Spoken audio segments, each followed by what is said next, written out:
Cooper MMA. I'm Mark Gilson. This is my friend Brandon.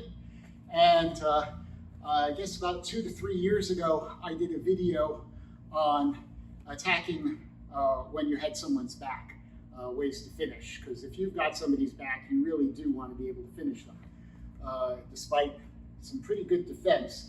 Anyway, I wanted to do a follow-up video because there are other possibilities, and particularly if your opponent is very good at defending choking, it can be very frustrating when you have their back. So, let's face the camera. So one thing I did talk about in the previous video, and I will post a link to that video in the notes here, but you have to be careful about hooks. I don't want my feet hanging over when I'm doing my hooks, because if he knows what he's doing, he will ankle lock me, and that will be annoying and embarrassing.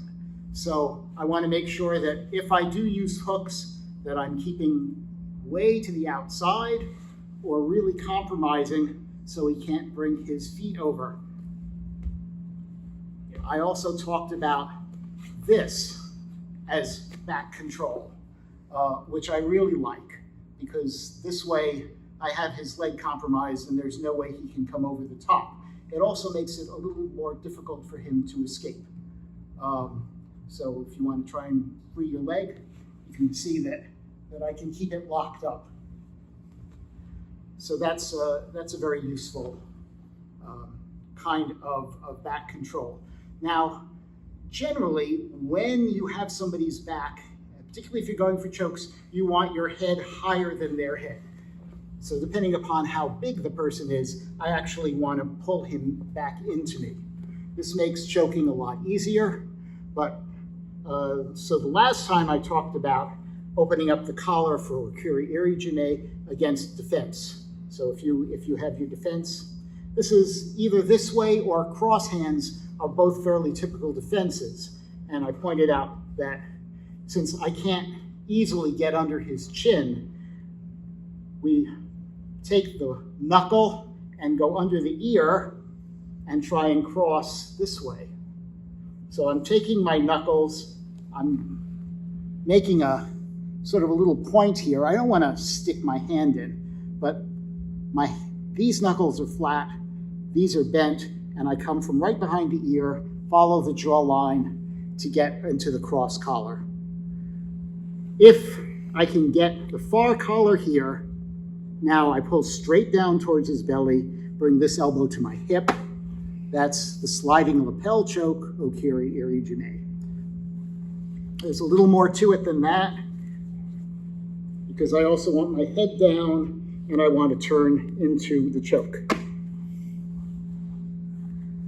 But now we're looking at a situation where he's defensive and I can't get in. So open up the collar back here. That creates some space. Then if his arms are crossed, I come down here. If they're not, I can go right through and grab the far collar. All right? Here, even if he's defending, I can slide up, and even if his hand is in the way, I can still come across and finish the choke. He may end up choking himself with his own hand, but that opening up the collar, slide through, here, it seems like, oh, that's so loose, there's no real threat. Here, ideally, I want to be under his arm when I do this. Then I cross to the far collar, straight to his navel, elbow to my hips, and finish. If he's very savvy, however, when I come in, and do the cross one this time, okay? So, trying to get in here, he's pulling my hand down, right? I don't care about that.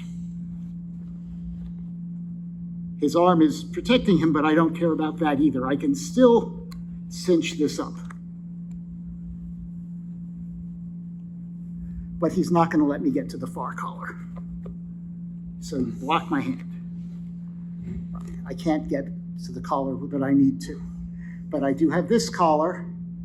So here, I'm going to go off to the side. This leg comes behind his back.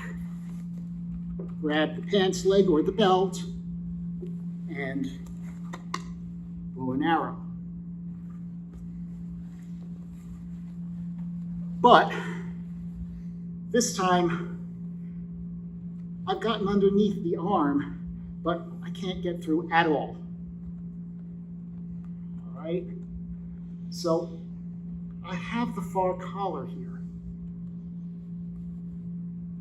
If we look, we can see that's the far collar. It looks like there's tons of stuff defending him. He will not let me get in anywhere close. Here, I'm going to bring this leg over his shoulder.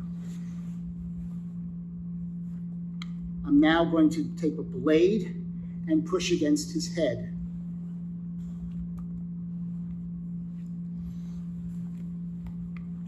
The other side. Okay, so I'm trying to get in. No way. I get under the arm. He does not feel threatened. Leg over the shoulder.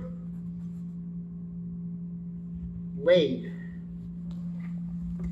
This arm on the collar pulls again low towards my hip. The blade goes directly into my leg. This is a very useful technique when you think of the standard seatbelt grip. Here, I've got this, but he's going to fight me. He's hand fighting me. There's no way I'm going to be able to get in.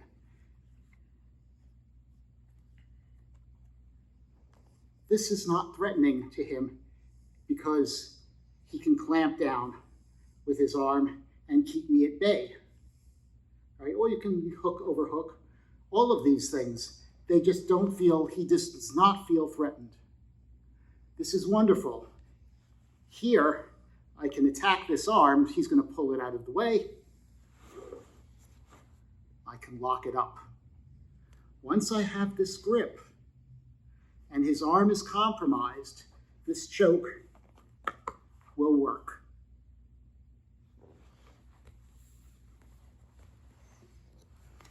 Okay. The other thing I talked about last time was if there is no way I can get anywhere near either side, then I can go for this arm. The arm that's being clamped, I freeze under the elbow. I come up, push against the head, and compromise the shoulder. From here, I showed grabbing the collar and finishing the arm bar. This can go in both directions. If my body is in the way and he's got flexible shoulders here, I can switch and take it in the other direction.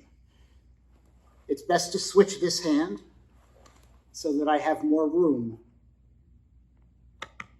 but hard for him to fight. If he grabs the back of his head to keep this strong, now, foot over. I like to lock this up and come up underneath. So this is a different version of Jujigatami, of the cross arm bar.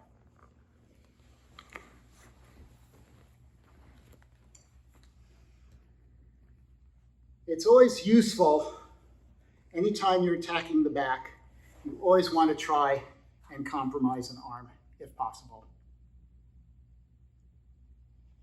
Either over the top, through. They're all possibilities. If he's really fighting me, then this is probably going to be effective. Anytime you've got this, you just want to push the head out of the way. I like to use my elbow. He's almost ready to tap, but you'll notice that that loosens up this arm. So if you come in, he comes and he's very tight. being super defensive, over, push, make him miserable.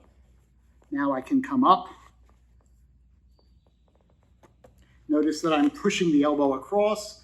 I want to bring his elbow into his body, and then it does not take a lot of pressure.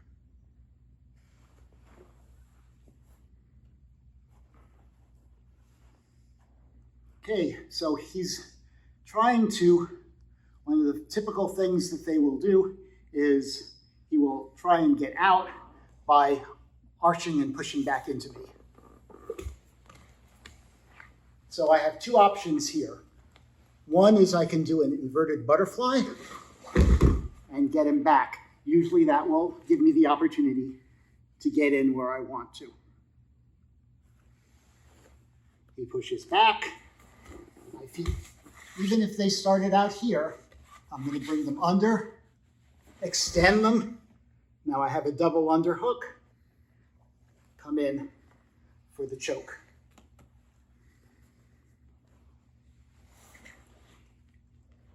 Maybe his legs are just very long and I'm having trouble extending him. So do it again. So I can't reach. Double collar. Both hands under the collar. Pull it down behind his armpits. Move him off to the side. Okay, my hands are under his armpits, pinning to the floor. I want his head up on the crook of my elbow. My head is down, very strong pin. I did a video about submissions from this position, which I will also link to below. But very briefly, I can trap this arm. I have chokes. And I have various different armbar attacks. If I can't get this arm, he comes up to try and struggle. I reach behind, grab behind the collar here. Now I can let go and finish. All right, so there are some more ideas for attacks and submissions when you have somebody's back. Some review of material we covered before and some new ideas. If you liked the video, please click like and subscribe to our channel, Serioku Zenyo. That means maximum efficiency. If you click on the bell, you can get the videos as soon as they are posted.